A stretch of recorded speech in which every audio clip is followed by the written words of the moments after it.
James Stewart getting ready to go racing. The 2007 champ with 11 wins this year. Could this be title number 2? Chad Reed, a 2-time titleist, looking to get his 3rd. He's got a few wins already this season. Christophe Pourcel, the fast Frenchman. He's already won the East Coast Championship. Could he get the shootout tonight? Ryan Dungey, he won the West Coast Championship this season. He's already won the shootout twice. Could he get it one more time here tonight as we're live from Vegas?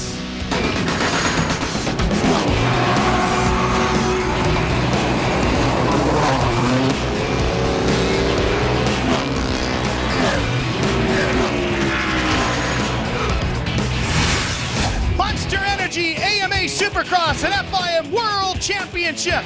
The final round of the 2009 championship season comes your way live from Sam Boyd Stadium in Las Vegas, Nevada. It's the Progressive Pre-Race Show as we begin the countdown to the final gate drop. Hi everybody, welcome to Sam Boyd Stadium. We're coming to you live here on Speed to close out the 2009 championship. Ralph Shaheen along with Speed Supercross Series champion Jeff Emmigan. Wow, what a championship we got.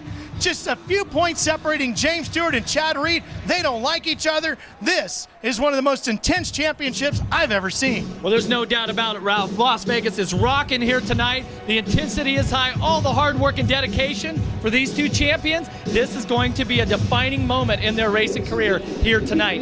Well, let's show you just how intense this championship is. 6 points between these two. And as you can see, no matter what happens tonight, they're going to finish 1 and 2 in this championship, no doubt about it. Well, and James Stewart's got that little points cushion. He needs a 3rd or better if Chad Reed wins. So as we get set to go racing here now, this battle just brewing, getting tough, and it's going to go down to the very end. And as you can see, the pre-race ceremonies continuing here tonight. And look at the scene here inside Sam Boyd Stadium. Now we had the opportunity to invite James Stewart to speak with us about this championship fight. He did not want to speak with us. He denied that invite, but we did have the opportunity to speak with Chad Reed. You got to be in your happy place, you know. You got to just, I've learned what style and what technique I need to use to start on my Suzuki, and that's probably been the hardest thing, you know, spending so many years, you know, at Blue and then coming over. There is a difference in the way the clutch operation is, and it's taken me a while to get used to it, you know. And in that moment, you just want to go, and you got to really slow yourself down and do it all smoothly and correctly. So I was able to do that last week, and I think it really showed. I had 2 whole shots out of 2 races, and this year in this race, I think it's important to get the whole shot, because James is fast. You know, there's no denying that, and so I need to be up front to be in a good position. We got a big lineup of programming for you here tonight, live from Las Vegas. You're going to see both classes in our 3.5 hours of live coverage. You'll see all the heats and the mains without any commercial interruption. Before we get to the racing, let's continue our opening ceremonies. Here is tonight's national anthem. Brittany Taylor.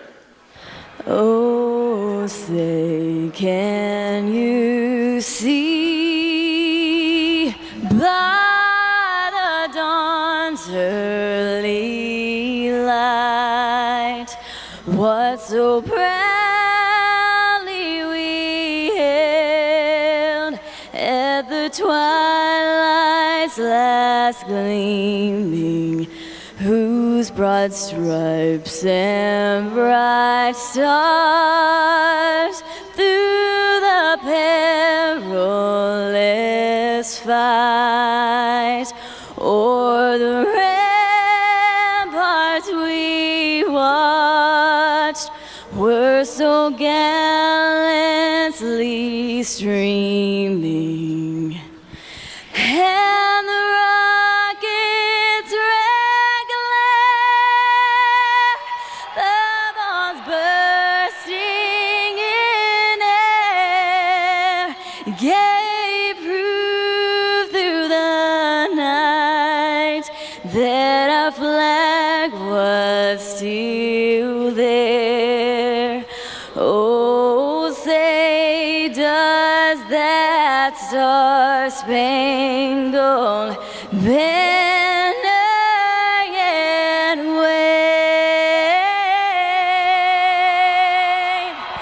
for the land of the free and the home of the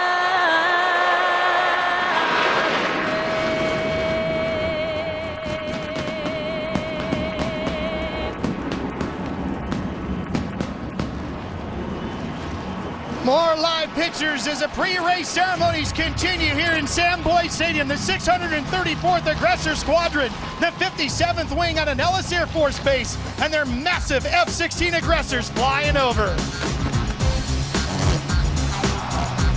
Monster Energy AMA Supercross continues. We're live in Vegas, the season finale.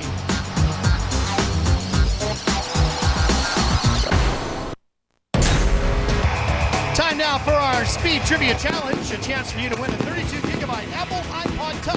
Here's today's question. In the last 10 years, who won the closest Supercross Class Championship battle? Was it number 1, James Stewart, 2, Chad Reed, 3, Ricky Carmichael, or 4, Jeremy McGrath? To enter, either text your answer, the number 1, 2, 3, or 4 to Speed 3, 773333. Standard texting rates apply, or you can log on to speedtv.com, keyword SX. The winner will receive a 32-gigabyte Apple iPod Touch. Stay tuned to the end of tonight's show, and we'll give you the correct answer. Tonight's Speed Trivia Challenge. Good luck to you. Well, there's a tremendous amount of controversy swirling around this race. Let's take you back a week ago. Rice Eccles Stadium, Salt Lake City. James Stewart, blue, number 7 on the Yamaha. Chad Reed in yellow on the Suzuki, number 1. They raced hard all night, but it was very physical. Swapping the lead back and forth, each taking their turn at the point, and then Jeff, the controversy came. Well, take a look at this here as they're lapping James Stewart's teammate, Kyle Chisholm. He impedes the progress. He gets in the middle there, and watch out, the right of your screen. He actually gets into the back of Chad Reed. Now, I've got Chisholm circled here. This is when he's getting lapped. You can see Stewart's about 3 bike lengths ahead of Reed. Makes a little mistake right at the end. Watch how close they get. Chisholm takes a look back, sees the race happening, allows Stewart to go by, and then pushes Chad Reed wide. He's supposed to let the race go by. He's getting lapped, and then races into the turn, almost gets into the back of Stewart.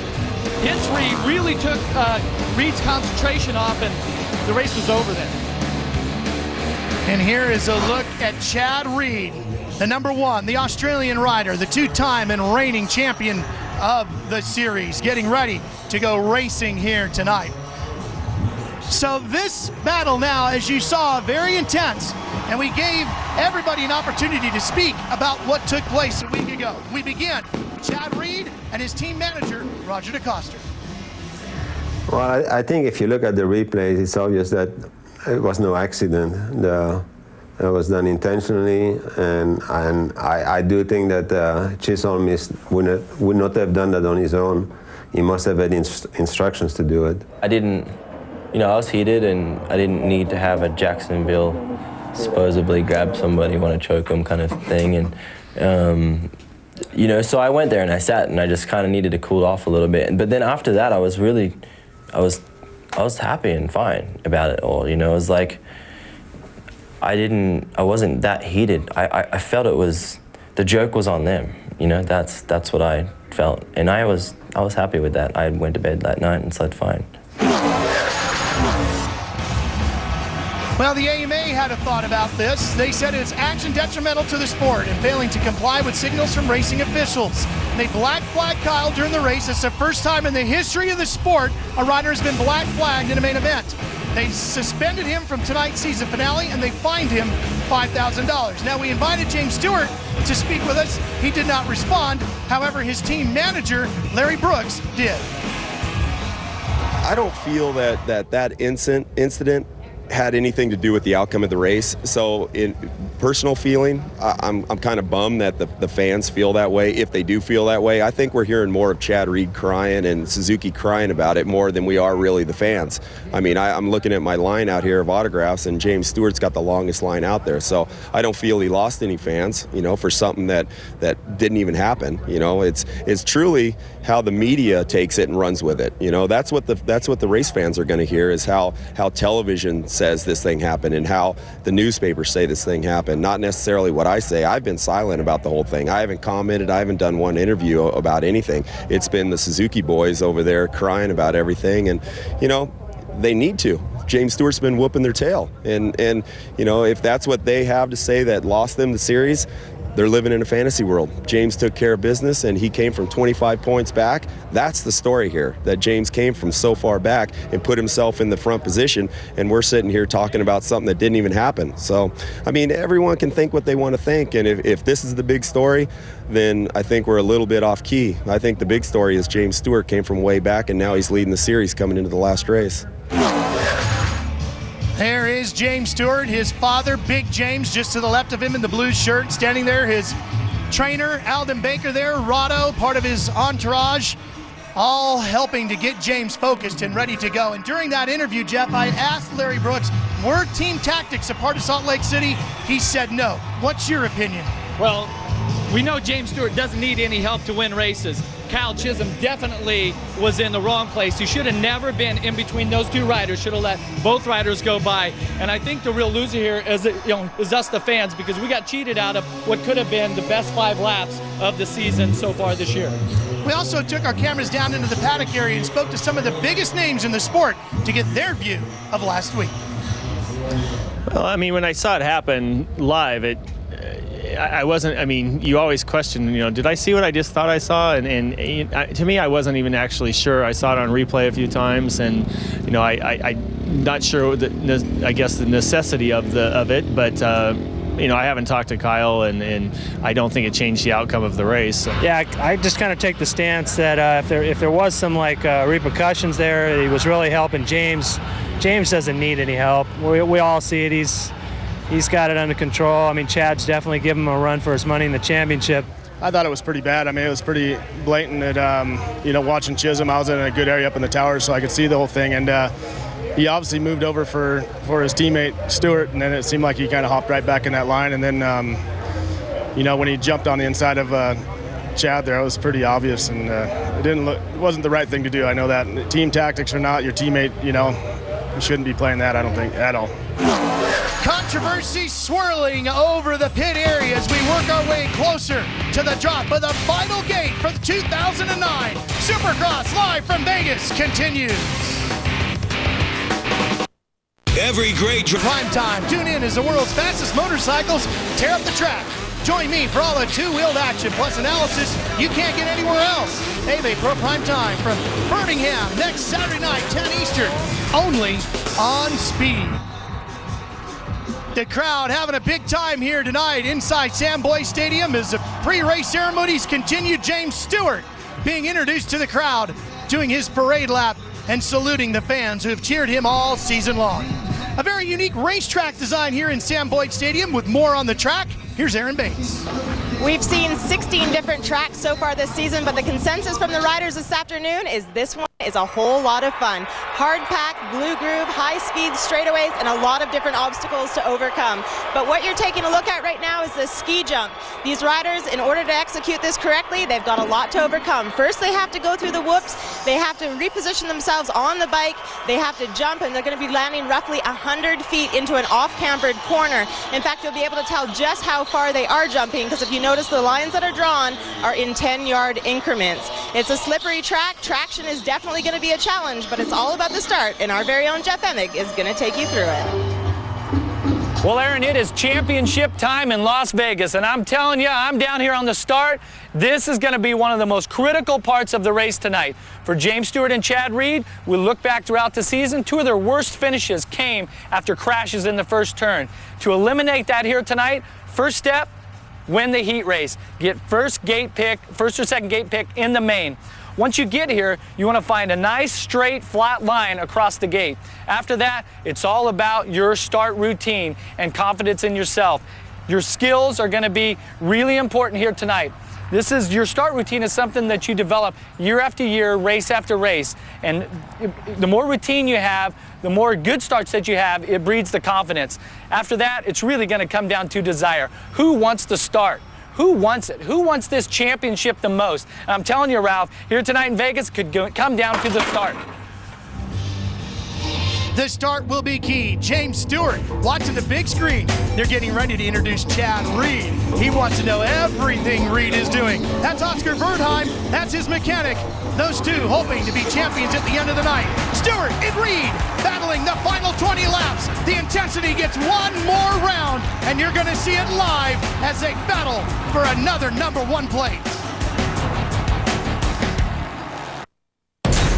One of the best championship fights this sport has ever seen. James Stewart, the #7 Kawasaki, chasing him. Ricky Carmichael, the #4 Suzuki, and Chad Reed, the 22 Yamaha. Those three battled all season long. Stewart won the season finale.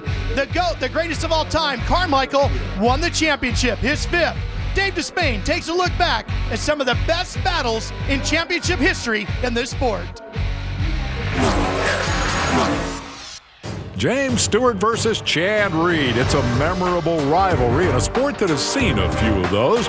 Watching them swap the lead last week in Salt Lake City was, to me, reminiscent of David Bailey's win over Ricky Johnson.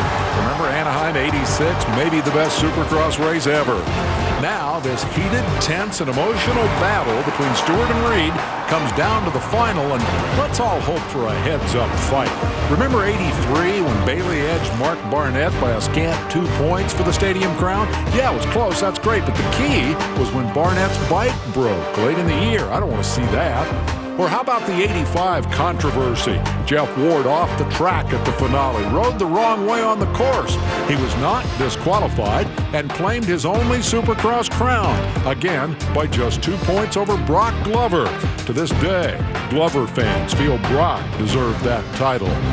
The oddity in this year's matchup, the relative speed and style of the two contenders. Stewart is the most extreme example of win or crash I've ever seen, and I'm old. Reed, in contrast, is relentless. When James and Chad crashed together in this year's opener, knocking Stewart out of the race, it set the tone for the next 7 weeks. James winning, Chad running second. The championship gap narrowing, 3 points at a crack. Then, James relapsed, hit the ground repeatedly, handed victories to his rival, and again fell behind in points to raise the ultimate question. Who will be champion, the tortoise or the hare? In recent weeks, the tide has turned again. James leading by 6 now, heading into the finale. If Reed can pull this out, it will be 1992 all over again. Damon Bradshaw won 9 races that year, appeared to have Jeff Stanton's number. But at the season's finale, Bradshaw inexplicably faltered. Stanton won the race and claimed the championship in a huge upset. There is, of course, one difference. Bradshaw was unpredictable for one night. Stewart is unpredictable every night. Allow me one last recollection of rivalry. 1996, Jeff Emig beat Jeremy McGrath in St. Louis and ruined Showtime's perfect Supercross season. Then they went outdoors. Jeff beat him again. One of the most exciting national championship fights ever. And for good measure, Emig also claimed the '97 Supercross crown, the only indoor title McGrath lost in his 8-year run as king of the sport. Rivalry indeed.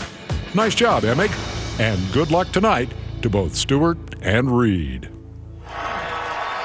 What a battle it's going to be. The final round. James Stewart, Chad Reed. One of them will be champion tonight.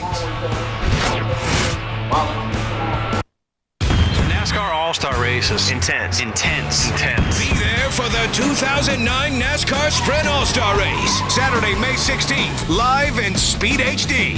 NASCAR on Speed. Be there. Don't miss the NASCAR Sprint All-Star Race, May 16th at 7 Eastern for your chance to win $25,000 in cold hard cash. Catch the race, catch the cash. Only on Speed. Register at speedtv.com now. Kawasaki's Greenlight event is on. Save up to $1,500 on ATVs, street bikes, watercraft, RUVs, dirt bikes, and more. This event ends soon. Head to your Kawasaki dealer today. We've made a great product even better. Now every drop of Shell gasolines contain a nitrogen-enriched cleaning system that seeks and destroys engine gunk left by lower quality gasoline. It protects engines from performance-robbing gunk. Try new nitrogen-enriched Shell gasolines. Welcome to Progressive.com. You must be looking for motorcycle insurance. You're good. Thanks. This is our bike insurance. All the coverage you need at a great price. Cool. Hold on, cowboy. I'm not done. For less than $1 a month, you also get 24/7 roadside assistance. Right on. Yeah. Sounds like you're right at 500. More like a 900 V-twin. Excuse me. Well, you're excused. The right insurance for your ride. Now that's Progressive. Call or click today.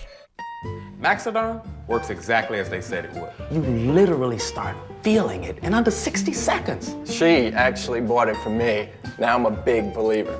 It's never been better. Male enhancement doesn't always mean there's a problem. Maxiderm is for any man or couple that's looking for more. Customers report that it starts working in under 60 seconds, so you can see more, feel more, and enjoy more. Call the number on the bottom of your screen right now to try Maxiderm absolutely risk-free. Plus, for a limited time, receive a free pack of Vasamine for sustained performance. What a big difference. Big. Not everybody needs a prescription. That's why we created Maxiderm, the instant male enhancement formula that can make a big difference today. Call the number on the bottom of your screen right now to try Maxiderm absolutely risk-free. Plus, for a limited time, receive a free pack of Vasamine for sustained performance. Call in the next 15 minutes for a free upgraded rush. Beautiful skyline here in Las Vegas. Hey, like those shirts? Big supporters of speed. Everybody having a great time here. The pit party was a lot of fun, and now it's getting time to go racing. Jeff, you were in that championship battle with Jeremy McGrath. You know where these two guys are at. What's going through their mind right now as they prepare to go racing one more time? Well, the intensity and the focus, the concentration that both of these champions have. They've been here in this position before, but like I said, tonight may be the biggest night of their career. And I'm telling you, we're in Las Vegas. Remember, 50-1 long shot won the Kentucky Derby today, so anything can happen. We still have 20 laps left for this championship. I'm telling you, I'm pumped. Well, and we also have, don't forget, the shootout going on tonight. I know we've spent a lot of time talking about the big class, the Lights West and the Lights East Coast competitors coming to Vegas for the shootout, the only time they race together. Dungey and Porcel, the two reigning champs there. What do you see happening in that battle? It's all about bragging rights, you know. The guys want to go out on top. The guys that have won the championship, they want to continue on. Or the other guys like Weimer, you know, who didn't win the overall championship, for them it's a chance to, you know, redeem themselves with one to go. And there's a lot of money on the line, too, for those guys. You know, I hope the viewers at home heard you. I heard none of that. All those explosions over our head. Boy, the pre-race is going off here in Vegas, just like the West Coast Championship did for the Lights. That went to Dungey. Porcel took the East. Jake Weimer was a player. Blake Wharton was a winner this year. They're all here, as is Austin Stroop and the rest of the Lights contingent, including the last winner on the West Coast, Trey Kennard. It's going to be a great battle in the East-West shootout, and you're going to see all of it live here on Speed. May 15th on. We are getting set to go racing. We are ready now with heat number 1 for the East-West shootout. And Jeff, the start here outside the stadium. Yeah, it's out there, and it's a pretty tricky left-hander because you come in with a lot of speed, and then you go through some gates down into, Monster Alley, and I'm telling you, 4th, 5th gear coming down through there. When you come into the stadium, the fans just go crazy, too. Take a look at that 1W. You got that number 1 because you're champion. That's Ryan Dungey. He's got the W because he's the Lights West Coast champ. Got Jake Moss, 42 there on the right of him. Trey Kennard, 39. Morris, Brayton.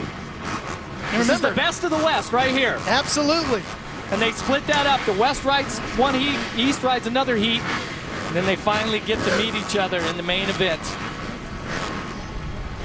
Here we go. The first race from the night in Vegas, live on Speed.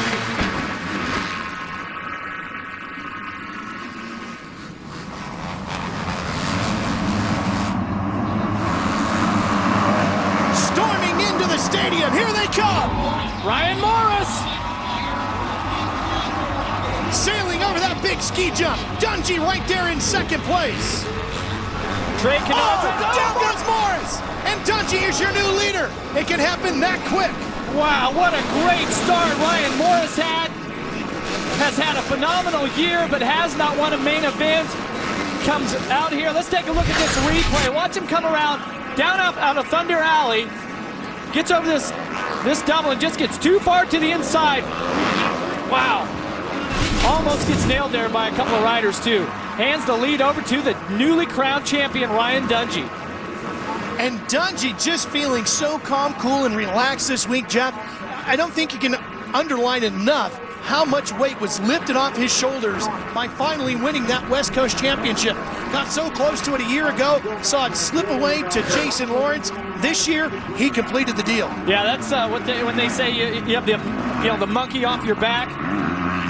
That was a big one for Ryan Dungey, and he earned it because this has been a stacked field here on the West Coast. See Trey Canard come flying down Monster Alley. Jake Weimer, boy, look at how they fly over that big ski jump. That's hard on the brakes. This is such a tricky section, very slow, that left-hander. But boy, we saw a lot of guys having problems in there in practice, including James Stewart. Well, this track, the riders like it, but see how they have this roller going into the whoops. You see Canard wheelie in there. Already a lot of dust coming up. You see the track workers, they prepared the track, just get up. None of the lines are really defined right now, so these guys are actually breaking the track in. By the end of this heat race, the track's going to be in pretty good shape. But how about Trey Canard? Champion in the East last year. This season came out to the West with the goal to be champion.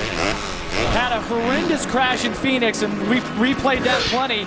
And then came back here, in that final race to come back and win in Salt Lake, and he is definitely back up to speed. And Jeff, as you take a look at Canard's season, once he got back on the racetrack, he just steadily improved and got back to the form that we all expected to see all season long with that win just a week ago in Salt Lake City. If we were just partway through the season, he'd be right back in the mix. Look at that, about 110 feet off of the ski jump. This hardworking young man from Oklahoma came into Supercross as a rookie last season to win the championship upset. Villopoto, who of course was the favorite, just multi-time lights champion. And now, once again, he's back up to speed, starting to put some pressure on Ryan Dungey. Boy, that number one sure looks good on the bike, huh? Oh, it really does. Awesome. It really does. And in the past, some of the champions, like in the Supercross class, they haven't chosen to run the number one. Now it's a requirement, and there's a lot of pride involved in that because so much hard work goes into that. Back to the battle for fifth. Cole Seeley is running in fifth right now. Brayton is back there. PJ Larson giving chase as well on the 87. Three riders haven't had it in this fight. You can see the momentum that they have on this track here. This is this triple jump. There's 5 jumps here, and then you head back out Monster Alley. Looks in pretty good shape right now. By the end of the main event, I got a feeling it's going to be a little bit more blue grooved around there, and you're going to have some dirt track skills to get around.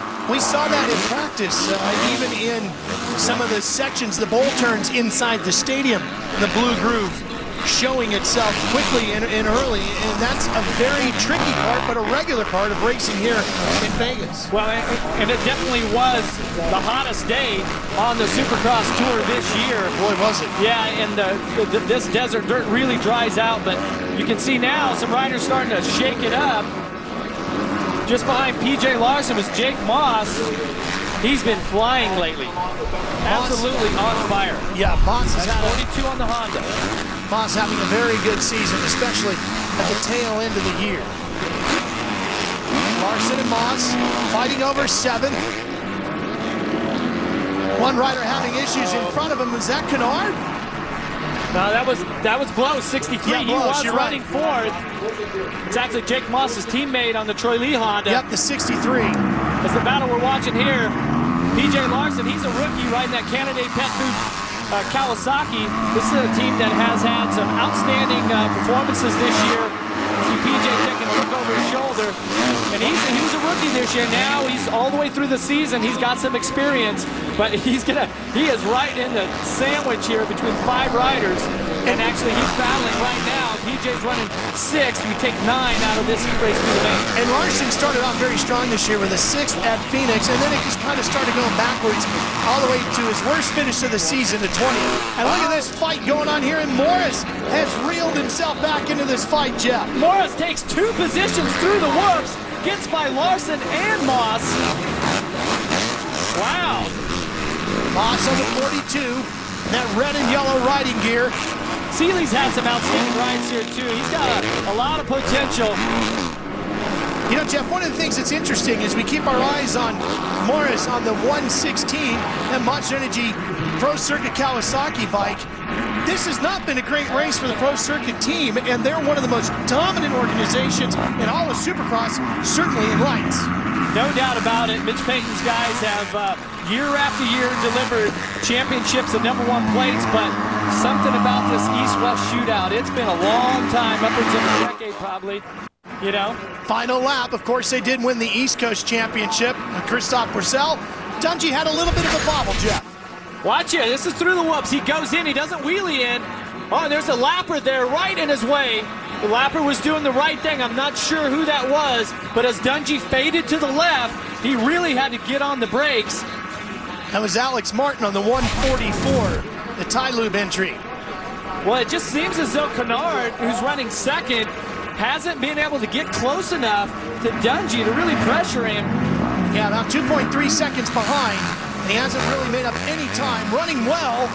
In fact, he's got 3 seconds on Jake Weimer. Well, and Dungey has been phenomenal here in Las Vegas at this final round, and you have to think that he's riding with just, he's a little looser, yeah. So loose. Here he comes towards the checkered flag. Ryan Dungey wins heat #1. So the West Coast champ lets everybody know he's ready for tonight. 220, Cole Seeley having issues, and he was up near the front, Jeff. He was. Look at this. This is at the white flag. Moss tries to get on the inside, and Seeley goes wide. Oh, what a mouthful of that desert soil there. You see him pop up pretty easy, but right into maybe a little more pride. You know, that he had a transfer position to the main in an East-West shootout. He will now go to the last chance qualifier, and we show you the results. Heat #1 completed. Dungey getting the helmet off. You see the Liat neck brace that he's wearing. Going through the ritual, getting yourself unstrapped out of everything, Yeah. a clear set of goggles. Got to make sure you take care of the sponsors. Oh, there's no doubt about it. There's his mechanic, Mark.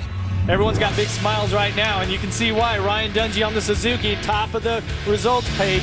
Down to Sean Borkenhagen, and of course Michael Sleater on the 111. Finishes 1 spot out of a transfer, so he will be the first one, along with Seeley, on their way to the last chance qualifier and the final shot at the main. Aaron. The freshly crowned West Coast Lights champion and 2-time East-West shootout winner Ryan Dungey is racing here with no pressure on your shoulders. This is all about pride and all about glory. What does that mean to you tonight? It means a lot. You know, we're here to have some fun, but also to get the job done. I feel like the East-West Coast guys come together and take advantage of that. But my Rockstar Mikey Suzuki, great start. Thanks to Nike, Target, and my mechanic Mark Oakley, and let's have a fun night and make a good show. Take us through what happened when you bobbled on that last lap.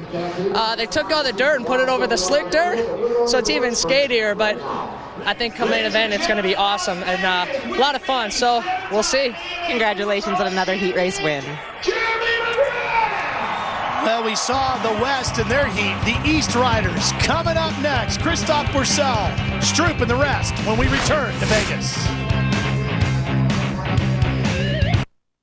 Places to be in all of professional motorsports. The starting gate at an AMA Supercross. I actually liked it, Ralph. I love the start. Did you? Oh, yeah. A lot of it is mental, isn't it? As we take a look at Christophe Pourcel right there. And you and I spoke to him today, and he had the greatest line. You want to talk about confidence? You asked him, hey, what have you been doing getting ready for this race? And he said? I've been at the pool hanging out. That's confident. Yeah, you know, he's out busting out laps and stuff, but he wants to keep it light. I asked him about the race tonight. He says, if I get the start, I'll try to win the race. If not, I'm just heading to the pool. I'm like, you know, that was awesome. Such a character, though, and it's really great to have him over here in the States. And you're going to see exactly why here in this heat race, because this kid can ride. You see the 30-second board is up and a progressive starting grid across the top of your screen. Remember, 9 more riders transferring out of this heat straight to the main. And once again, everybody else on to the last chance qualifying. And I'm telling you, Austin, Stroop is the rider that was really fast this year, had some really exciting get-offs. This is that type of night where a rider like him gets a chance to shine. Porcel's teammate on the Monster Energy Pro Circuit team on the East, and they don't seem to get along too well. Here we go, heat 2. Oh, the 374 can't get out of the blocks. That's Cody Gilmore. Everybody else thundering towards Thunder Alley. Entering the stadium of the ski jump. Austin Stroop. Porcel's in 5th. Stroop at the front. Porcel trying to break through. He's up to 4th. That's Porcel on the right and Stroop on the green Kawasaki out front. Wharton's running second. There's Porcel. Boy, look at Porcel charge in there on the inside of Matt Lemoyne on the 41. Porcel on the right side of your screen on that green Kawasaki with that 1. The red plate with the E on it for being the East Coast champion. As we go through the pack there, just behind them, a couple of the Star Racing Yamaha guys, Lemoyne and Tickle. These riders have been on fire as we move through the championship. They got better with each and every race. We see Wharton running there in second. Boy, Jeff, what a rookie season he has had, stealing a win away. Well, I don't know if we should say stealing, because once he got on the road, nobody really could catch him that night. He smoked him in St. Louis, Ralph. Yeah, and he racked up a bunch of top 5 finishes. Well, there's something about this Geico Power Sports Honda team that they have the ability to instill the confidence in these rookies, just like they did with Trey Kennard last year. Wharton certainly has proved himself here, and now he's matched up here in Las Vegas for the East-West Shootout. He's got his hands full, though, with the newly crowned champion. Whoa, he gets a little sideways there. Jeff Wharton had 5 top 5s, and 2 times he was on the podium with a win and a 3rd this season. Great beginning to a career for this young rider. Because Porcel, he's around on the rider's left. Trying to get him, cuts back to the inside, and now Wharton tries to cut in on him, and it's Porcel who goes into the top blocks, and Wharton continues on while Porcel tries to get back on track. Porcel now headed in the right direction, still in the transfer spot. Remember the names across the top of the screen in green, hold the transfer spots. Porcel is in 5th. Let's see what happened here. Let's watch the Frenchman here as he goes left, and he goes back to the right. Watch this tiptoe. He's dancing along the top of the berm. Pretty incredible balance there to keep it going because the front wheel almost pushed over the edge into the top blocks. He's still racing. He's not headed to the pool yet. Not just yet. Not just yet. He's got the Tickle right in front of him. And did you see him duck his head there as he come down Monster Alley? The roost coming off of these bikes, and it's that hard desert dirt. As the riders go through, the dirt gets packed down a little harder. He was ducking his head because you take so much of those rocks and dirt into the face, your neck area. Watch him fly through the work area. Wheelies in. Here he comes to the right side of your screen, and he's got Tickle. Boy, they're close. And Tickle finally backs out of it, cuts to the inside, trying to hang on. And that's the same spot, Jeff, where he had the issue when he was battling with Wharton. That time he makes it pay. Okay, one more Yamaha rider in line here as you see Wharton leading Lemoyne right now, followed by Porcel. Tickle's just out of our screen there. And remember, these East Coast guys have had a couple of weeks off since their last race in Jacksonville.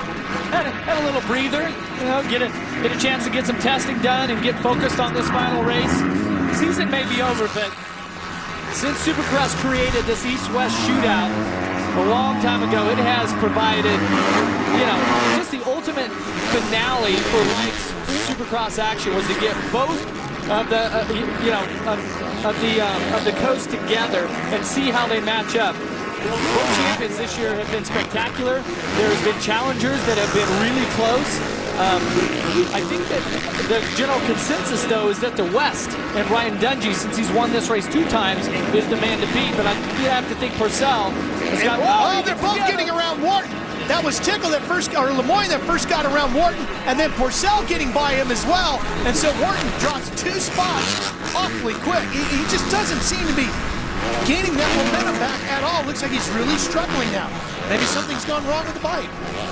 Yeah, maybe he's just getting a little bit swallowed up here by some riders that are definitely aggressive.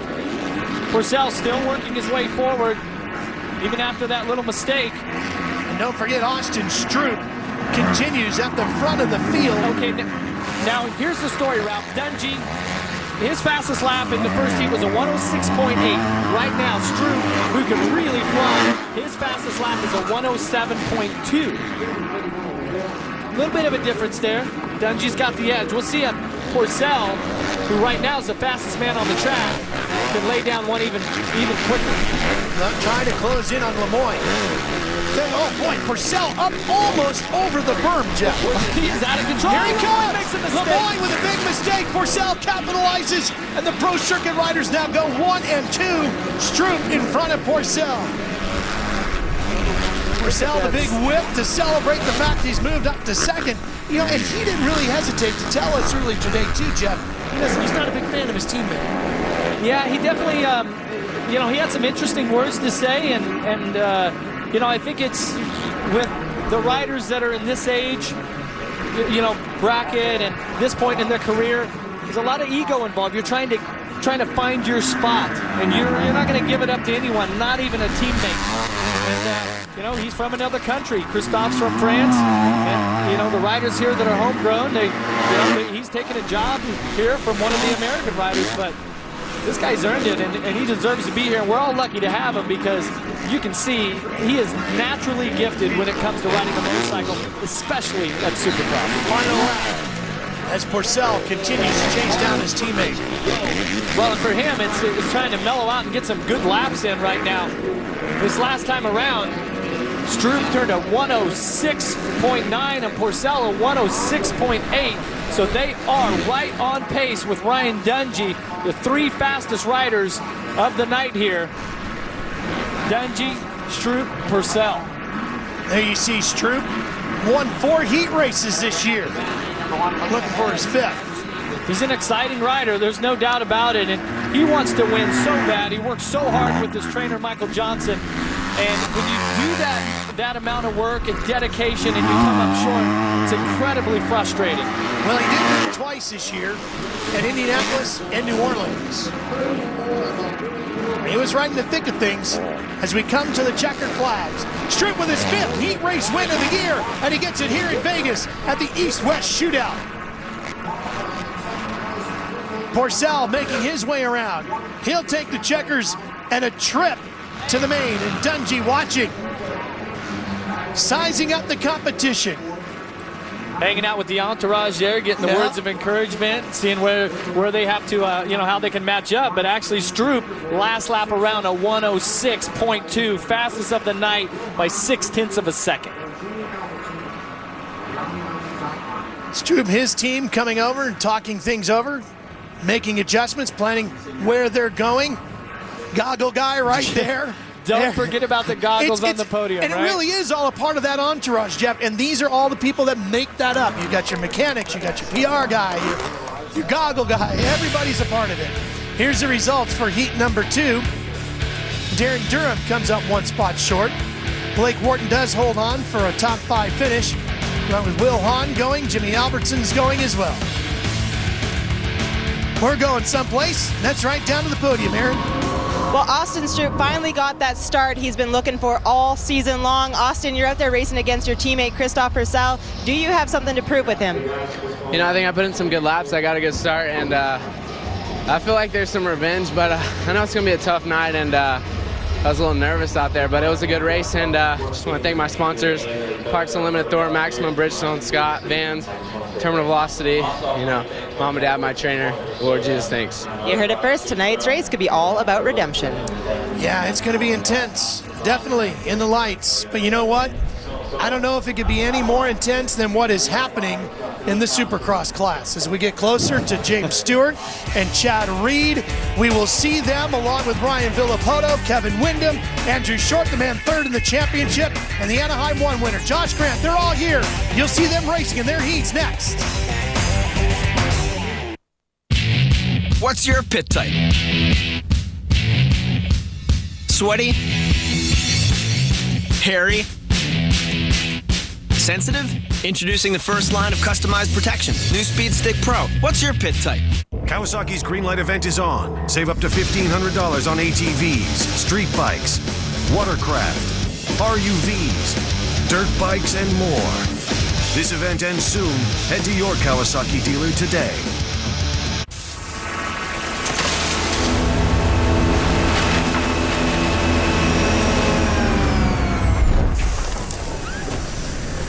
Hi there, Orbit's Traveler Wellness Center.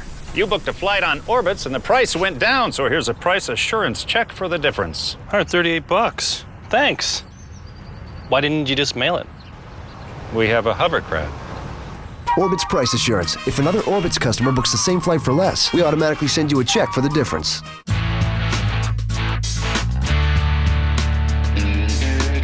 To master the great outdoors, the pros choose Husqvarna for exceptional power and performance, precision, and amazing control.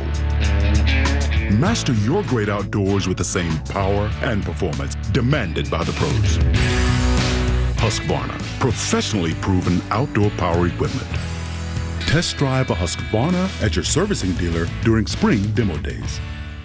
How much sugar is in these energy drinks? Let's find out. While waiting, you should know. 5-Hour Energy contains 0 sugar and only 4 calories. Its blend of B vitamins and amino acids can help you feel awake, alert, and productive for hours without the crash or jitters. The answer is 12. Over 12 teaspoons of sugar and 200 calories in these energy drinks. 0 sugar and 4 calories in 5-Hour Energy. There's a reason people choose 5-Hour Energy 2.5 million times a week. 5-Hour Energy. Hours of energy now, no crash later. Do you want the smaller half-ton axle? Or ours? Who's your daddy? Available on the full-size Tundra, the truck that's changing it all. Crankshafts on many half-ton V8s are cast iron. Ours is forged steel. End of story. Available on the full-size Tundra, the truck that's changing it all.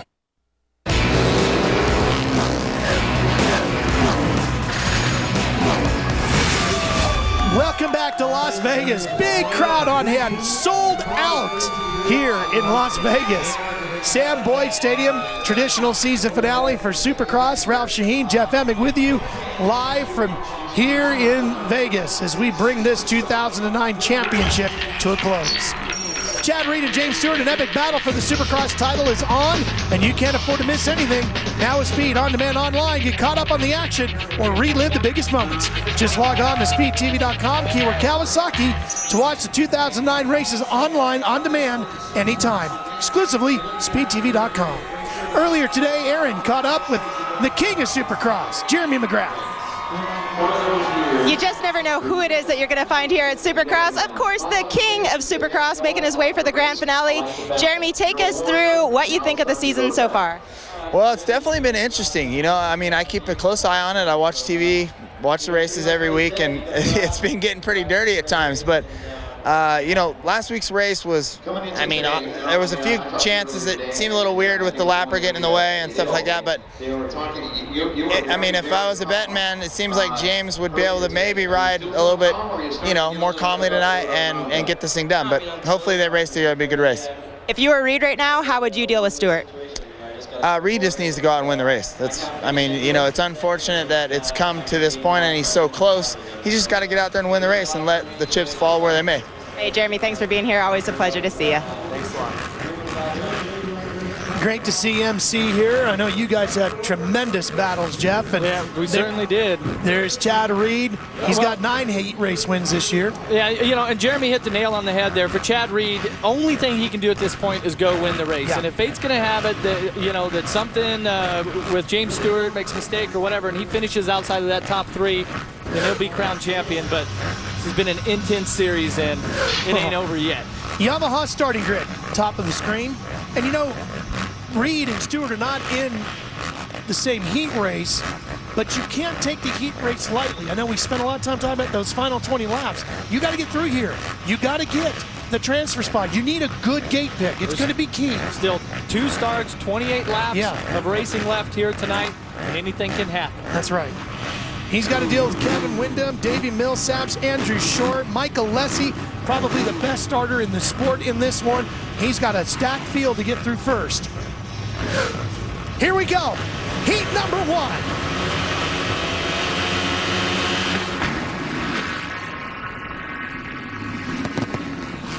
Reed jumps right to the front. Jeff, that might be the best start Chad Reed has had all season. Look at that. Both of the Suzukis, somebody's got those clutches dialed in, I'm telling you. Reed talked about it in the beginning in our pre-race show, how he has been working on the clutch, getting a feel for it, and it is paying off here in the final few races. Mike Alessi runs in second, Windham is in third. And Mike Alessi and Reed always joke around about who's the better starter. Tonight, Chad Reed is on it. Kevin Windham gets around Alessi, and here comes the other factory Honda, Andrew Short inside. He's going to take third away. Followed by Davi Millsaps. Well, the Honda's looking good. Windham on the Geico Power Sports Honda in second, and it's the Red Bull factory Honda of Short in third. Boy, it didn't take long for the dust to kick up here. This desert dirt just does not hold the moisture. I'm telling you, it's already starting to dry out. Oh, there's Alessi to the inside of Short. Making the challenge. Side by side, going out Monster Alley. Very tricky through here, Jeff. Oh, look at Alessi on the inside. Cuts back inside, gets on the throttle, powers it through, and Short comes right back at him. That's what Monster Alley is all about. Swapping that position 2-3 times in one big sweeping corner. Now watch it. Alessi trying to hug to the inside here.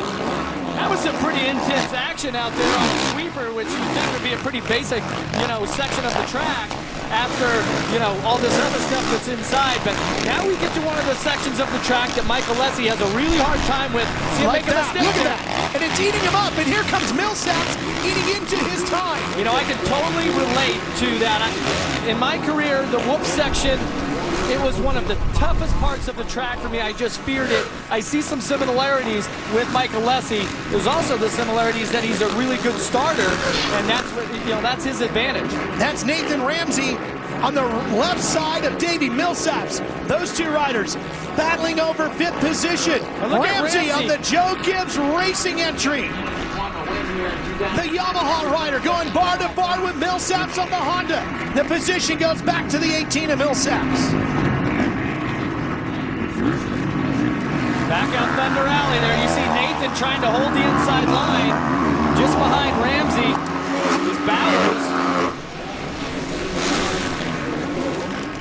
He's really working it coming out Thunder Alley, or Monster Alley, excuse me.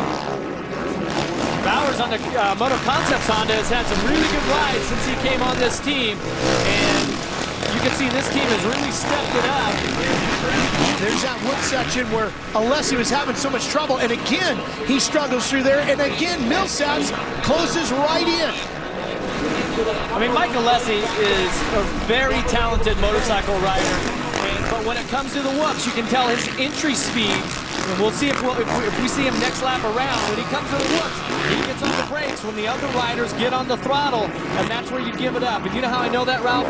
Because my whole Supercross career, everybody on the team preached to me the same thing, and it was just tough for me. I can't explain it, but just get into those whoops, the throttle would go off, and instead you have to get on the throttle. Well, it's funny you would say that because I remember you and I walk the track every week at Rider Walk Around, and we talk about different segments. And just like today, usually when we get to the whoop section, you always kind of stop, take a big sigh, you go, boy, I hated these things. Hey, I walk around them now. I don't have to ride it anymore. So, but what I'm saying is, you see Alessi right here. He kind of comes in.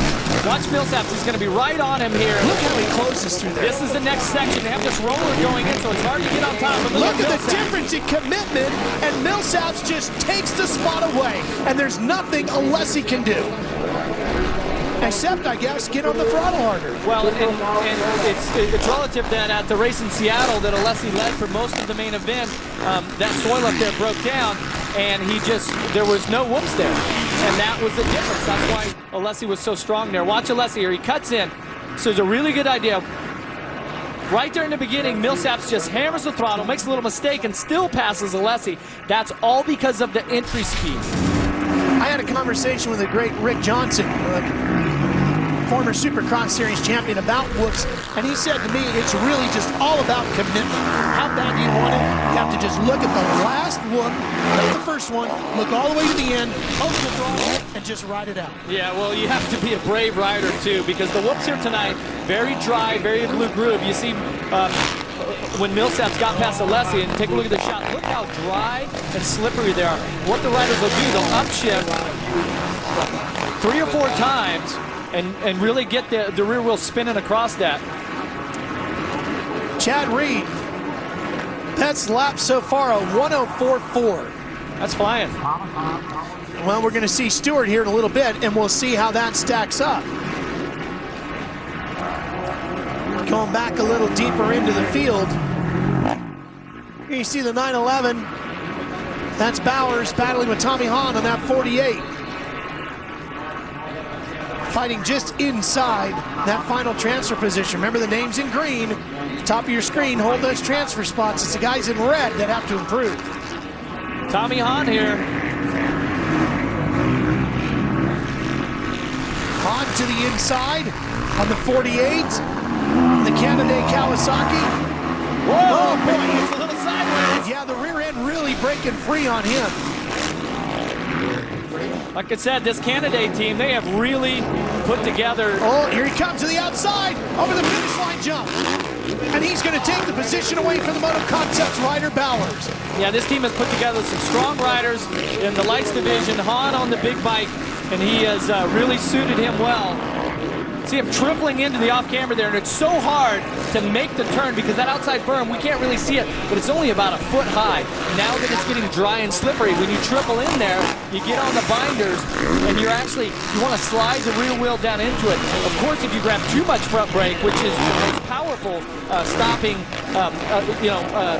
device on the bike, but if you get too much front brake on that off-camber, front wheel will, it'll tuck over on you. So very tricky section. Hahn doing a good job out front here, holding on to 7th. And Hahn, his fastest time's a 108.4. Reed, his fastest is a 104.2. And he's getting quicker. He's getting quicker. The track's getting quicker. In qualifying practice, fastest time was a 104.7 for James Stewart. And here is Chad Reed.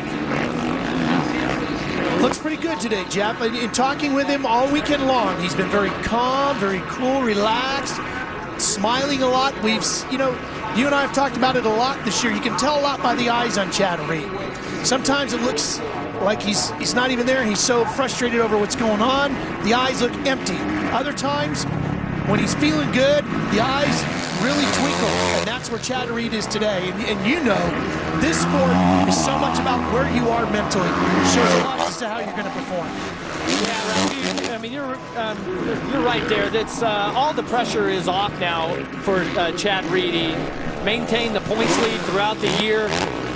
Gave it up with that bad race up in Seattle, that 7th. And since then, it's just all been about trying to win a race and get back on the top of the box. And if it's meant to be that he's going to be a champion for the 3rd time and all of these consistent podiums are going to pay off. On the other hand, James Stewart, who's leading points now, he's leading points because of speed.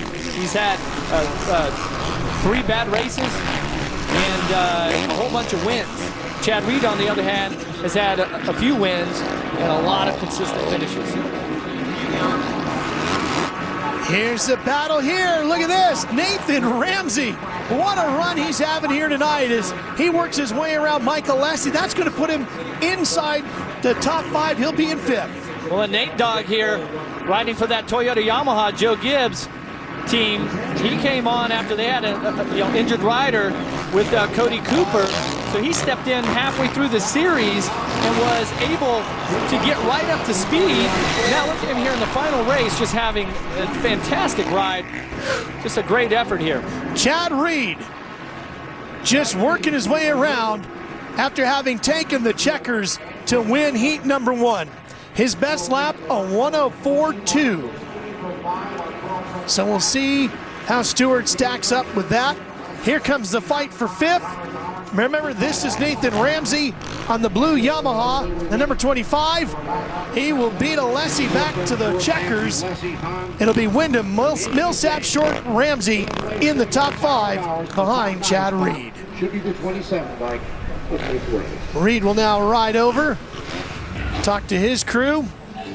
Get all the we safety should see gear Mike out Osler there. here in a second, his mechanic. They'll discuss things. He's got to be happy with that ride. He had some great lines on the track. His lap times were good.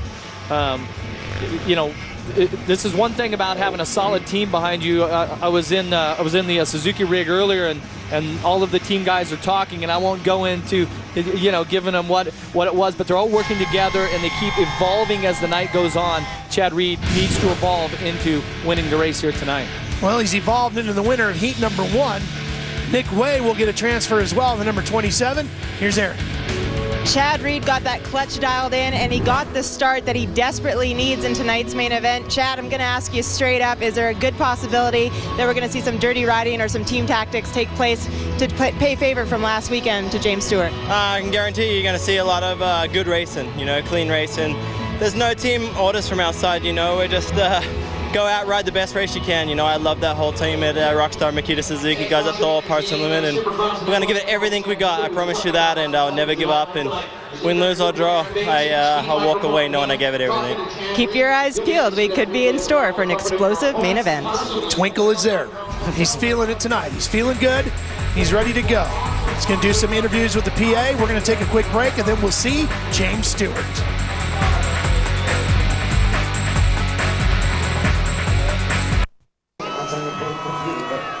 Great family night here at Supercross, just like it is at any one of the 17 stops. Kids and families all packed into this sold-out house here at Sam Boyd Stadium. And we got a speed trivia question for you tonight. Your chance to win a 32-gigabyte Apple iPod Touch. In the last 10 years, who won the closest Supercross Class Championship battle? Was it number 1, James Stewart, 2, Chad Reed, 3, Ricky Carmichael, or 4, Jeremy McGrath? To enter, either text your answer, the number 1, 2, 3, or 4, to Speed 3 773333. Standard texting rates apply, or you can log on to speedtv.com, keyword SX. Winner receives a 32-gigabyte Apple iPod Touch. Stay tuned to the end of tonight's show. We'll give you the correct answer to our Speed Trivia Challenge. Good luck to you. Heat number 2, and our first look at James Stewart. All right, Jeff, you're James. You saw Reed ran a 104.2. As we take a look at our progressive starting grid across the top of the hat, are you worried about that, or are you just trying to do your own thing and not worried? Stewart's doing his own thing. He's in the zone. He is fast. And I got a feeling he's going to go out and blitz that fast time that Reed had. The track getting a little bit quicker right now, but if this season has shown us anything, it's that James Stewart is the fastest man, okay? There's no doubt about it. Here we go, heat number 2.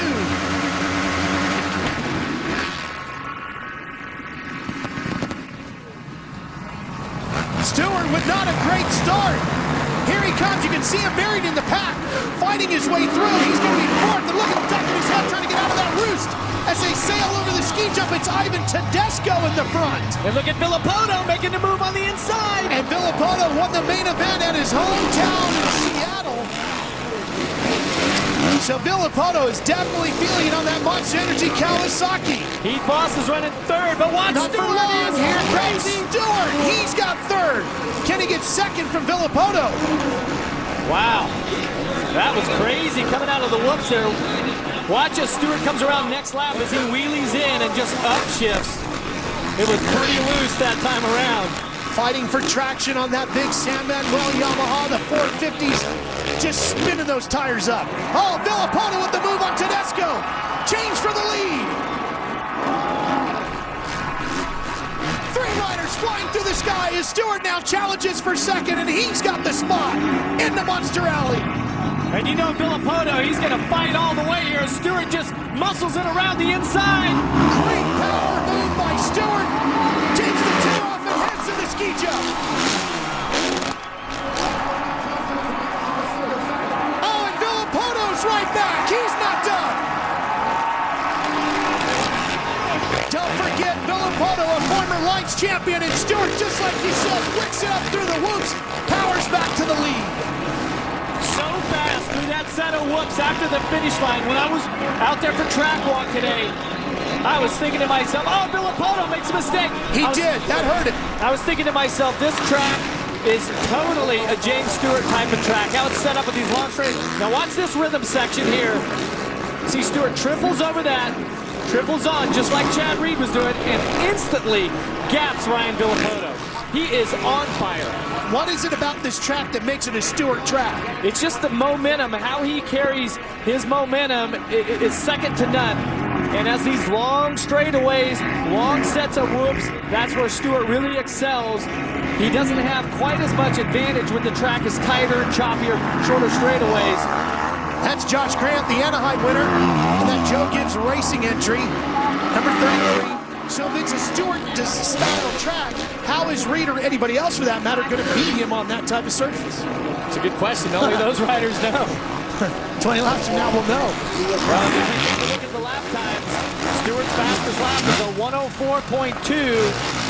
Right on he's par right there. with Chad Reed's fastest. He's right there, and he's got 5 more to go. See Grant tripling into the off-camber. Oh, and he just keeps it inside of the tough blocks. Look at that, just 4 heat races now. 2 in the lights, the one there, the first Supercross, and that whole section of the track is completely dried out. Look at Chad Reed watching. When you would stand there and watch, what kinds of things would you look for? He's looking for lines on the track. I think that there's the rhythm section after the little sand corner where Stewart and those guys where they were actually tripling through.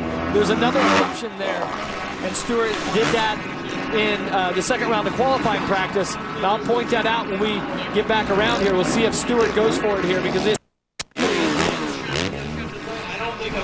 see how Stewart just glides across. He comes into those whoops with so much momentum. Now watch here, he wheelies in. Really close to the tough box. Then you can see a distinct difference in the momentum and the entry speed between Stewart and everybody else, and Michael Alessi, who has the most problems. Here's Chad talking things over with Mike Gosselaar. That's his mechanic. They're watching the big screen there. Of course, Gosselaar won championships with Ricky Carmichael. Well, he won a big championship here also. This is fighting for 5th. Heath Voss on the number 13, the former World Supercross champion. Adams on the 59, the Hardin Huntington Rockstar bike. Here he comes, Adams trying to get inside. Can he get to him by the time they get to big crash! Adams goes right over the handlebars and walks off the track, trying to catch his breath. A huge moment. Troy Adams trying to collect himself. Watch this replay, Ralph. And our fans at home, watch how he just drops the front wheel too much here and tries to pull it back up. Comes up a little short, and look how the bike just swallows him up. But he has no whereabout. Okay, watch when he comes in. He's going to go 2-3, clips that, and look at the weight. He tries to pull it back up. Adams is a big guy, but could not get that front wheel high enough. When he clipped it, just went over the bars, and this dirt is hard. Yeah. That hurts. That's like hitting cement there. James Stewart, halfway through. Same section right there. You see Stewart went 3-2, carried a little bit different momentum than what Adams did. You know, we don't get to see this big sweeper anywhere else in the tour but right here. How do you like James' style through there? Oh, he's definitely dialed. He said he can hug the inside line there and take that pass for the lead on Villopoto. And right now, his fastest is still a 104.2, exact same as Chad Reed. Right now, he's at a 105.5, so you see he's backed it off almost a second and a half, trying a little bit different line through the whoop, and look how sideways that Yamaha gets. The rear tire is just spinning 4th, maybe even 5th gear there, but the bike is actually at a speed of about 2nd gear. You see what I'm saying? So the riders really try to get the rear wheel spinning so that the momentum pushes the front wheel over. This is a fight for 3rd. Ivan Tedesco on the number 9. That's one of those Red Bull factory Hondas. And Grant. Now let's see if Grant here can triple up this section. See there, that's a little bit different. You see Tedesco take a look over his shoulder. The fastest way through there is you do like a double, triple, then you triple onto that last tabletop and then hop off. Tedesco's not doing that. That's where he got past in the beginning of the race. Didn't do it either, right? Yeah, but he took a look over his shoulder. That's on Tedesco's mind that hey, I'm not doing this obstacle. I've chosen not to do it, whether it's risky or he's not comfortable, whatever the case. And he's looking to see if, over his shoulder to see if Grant is, because if he gets on top of there, he's going to be able to get the line on the inside. And these riders, as they cross the line at about a 106.6 pace. Stewart about a second faster than those riders. Boy, look at Grant charging through the whoops. He makes a good time there, Jeff. Right there, he tripled into the off-camber and really closed up. Now it's going to come down to the rhythm section.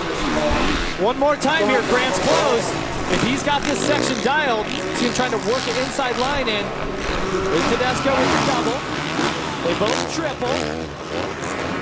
They both triple up on. Yeah, he forced his hand, didn't he? Tedesco had to step up and do it, and Grant went right with him. Maybe he's got speed here wired inside of his helmet. He's listening to a commentary right now. So far, Jeff, Reed is still quicker, by the way, with a 104.275. Stewart not better than a 104.297. And there goes Grant. Boy, this is a good fight. Tedesco comes right back.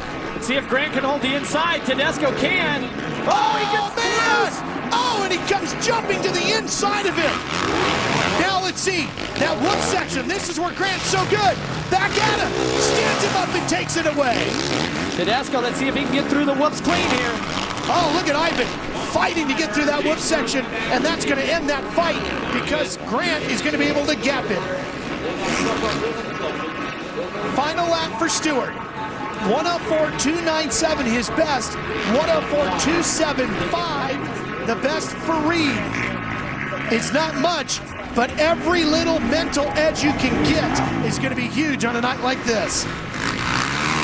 There's no doubt about it. James Stewart's in the zone. He's won so many races this season. Okay, so let's just get Stewart to the finish line here first. And then we'll start analyzing all this. Here comes Stewart. He'll take the heat race win comfortably. Does not go any quicker on that lap. Okay, Stewart wins, Reed wins. Reed quicker by 0.02 of a second. How much of a bigger advantage is that for him mentally? No advantage, Ralph, but right here, watch this rhythm section. See Stewart sets up differently. Oh, he lays a double in here, and then he doubles into the corner. Watch, he quads out. Okay, now in practice, he went through that whole rhythm section in 3 jumps. He just practiced the end of that section. He didn't give up the tough part in the middle, but he's done it in practice. That could be the advantage come main event time. But you don't think that's any kind of an advantage for Reed to feel good about this now that he knows that he's even just a couple of tenths quicker, or at least right on pace with Stewart? Reed's advantage is the start. Okay. He's dialed in on that. Stewart's advantage, I'm telling you, is that quad. He, time after time, he pulls things like that out of the hat. Yeah. We'll see. Oh boy. We'll see live right here on Speed. That's why we're here. 20 more laps of the main event. It's set. Both riders are on their game tonight. That's it. And that's all we can ask for. Everybody at their best when it counts the most. Championship night in Las Vegas. Here's the results.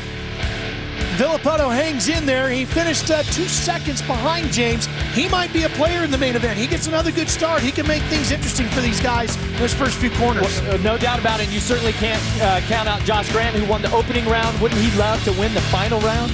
Boy, Aaron James looked good.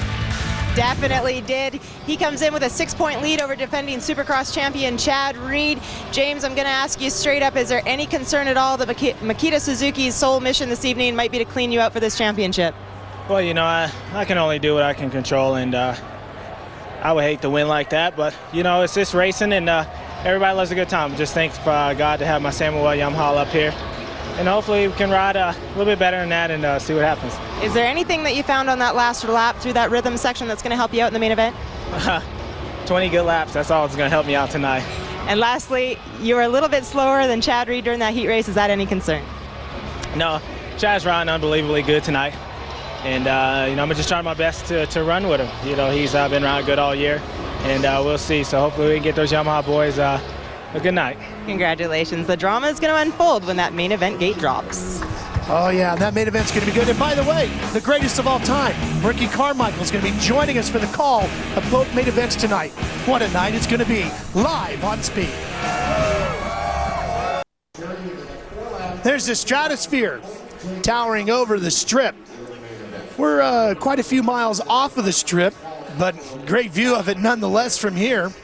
Sam Boyd Stadium. This is the home of the University of Nevada, Las Vegas' football team. Yeah, well, and if you're up there on the Stratosphere with some really high-powered binoculars, you get a free look at Supercross. This place is packed, so there's got to be somebody up there Absolutely sold out here at Sam Boyd Stadium, and the fans have had a great time here all day long. It has become one of the most looked forward to stops on the tour every year.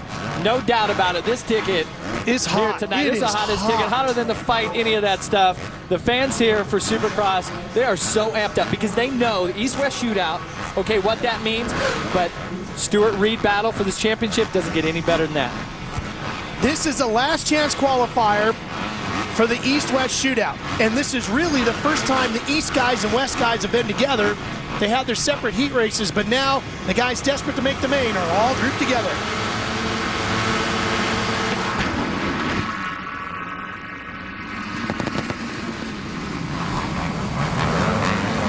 Oh, one rider down. That is a tricky corner for sure. That was Seeley on the 220, wasn't it? Twice now on the ground. It's going to be hard to make up that ground here. Top two go to the main. It looks like Daniel Blair with the hole shot on the 125. Blair on the Geico Power Sports Honda. He came on after an injured rider opened up a space there. That's Blows on the 63. Remember, he crashed in his heat. Looked good, though, right before it. He's had some strong runs this year, too. Certainly has. And right now, both the Honda riders have the last two qualifying spots. Still a lot of racing, though. I'm telling you, these LCQs have just had just some incredible action. And again, we're only taking two riders out of this to the main. Let's take a look at that start, Jeff, and that first corner looks pretty tricky. Way out here on the left. Focus on Seeley here, the Suzuki coming in here, and he tries to get in and watch it. One of the Yamaha guys just takes him down. So frustrating. This young rider's had some great rides this year, but unfortunately, his Supercross season is over. Watching Blows. He's got two last chance qualifier wins this year. Daniel Blair does not. That's not necessarily a bad thing. Maybe it just means you haven't been in the LCQ that much. Look at this, followed by, uh-oh. Boy. That's Durham.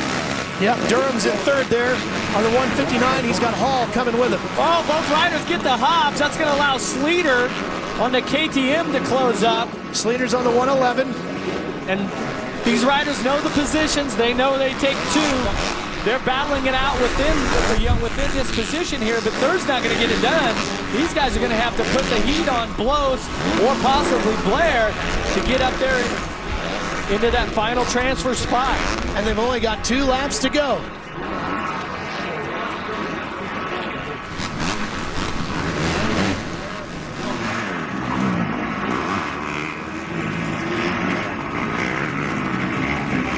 Through Monster Alley, dirt tracking around. You see Durham here, who's had some flashes of brilliance this year.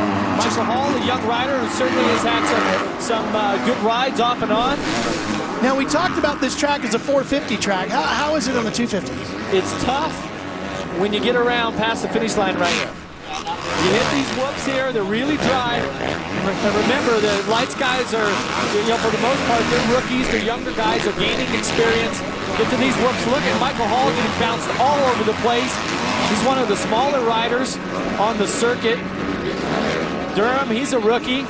So these riders, made some mistakes here and there, but both riders have been mixing it up all season. Certainly having a great battle here in the final LCQ of the year, but Third's not going to get it done. Here's Durham. He's trying to make a move on the inside. Cuts back to the outside. Meanwhile, we go back to the front and Daniel Blair. And the one thing about this East-West shootout, too, Jeff, is we talked about the pride and everything, but it's a good opportunity to make a big impression on the industry bigwigs. Well, is a lights rider. Well, so much happens between the beginning of January and now we're at the beginning of May. And when the team managers, you know, they see how riders progress, just like Blair, who once he was given the chance here to ride on one of the top lights teams, he's really done something with it. Now, through the LCQ here, but he's a great starter. He's had some really good heat races and main events. And they're going to remember that, these rides here in the final races, when it comes to getting a ride for next season. He's got 5 top 10s this year and maybe an LCQ win if he can hang on the final lap. Well, and I think Chris Blows here, who's not going to be happy with being in the LCQ, but to have the final transfer spot in the LCQ, I'll take it. Gives you a chance at the big show, right? Just get me in there. Well, he's not done yet. I mean, you know, he could fight his way up here. A couple of corners left, you never know. He's making a run at him. Well, he can make the run at him, but certainly doesn't want to get too close. Doesn't want to have Blair make a mistake and get into him. You see him just following here. He's getting out of that line. You see how he so strategically moved his way out of the roost from Blair. Just kind of cruising around the outside. So Blair's taking a little look back right now. He is more than content as you come back down Monster Alley for the last time in this race with second place, which is in the main. Comfortably in the pocket. Daniel Blair wins his first last chance qualifier, and it's probably the biggest one of the year. He's going on to the East-West Shootout, and Chris Blows is going to join him there. So the field is set for the East-West Shootout. You'll see that main every single lap a little later on in the show. Next up, last chance qualifier for the Supercross class.